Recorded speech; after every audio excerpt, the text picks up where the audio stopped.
and welcome to this sew along. Today we're going to be sewing the Zamora skirt pattern right here. It is the latest sewing pattern on madsbook.com. You can get it at the link in the description. It is free until the end of July 2023, but if you've gotten this after that, it'll be available for just $12 on my website.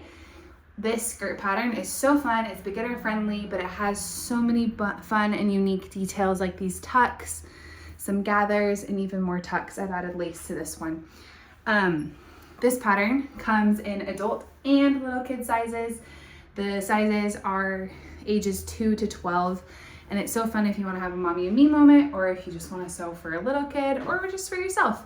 So go ahead and check it out on there. In this sew along, I'm going to be sewing a little kid size. This was just for ease of recording.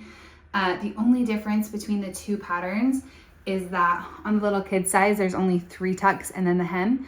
And in the adult size, there are 4 tucks and a hem. So make sure you grab the pattern. You're going to want that to help accompany you along this journey of creating the sewing pattern, of creating the Zamora skirt.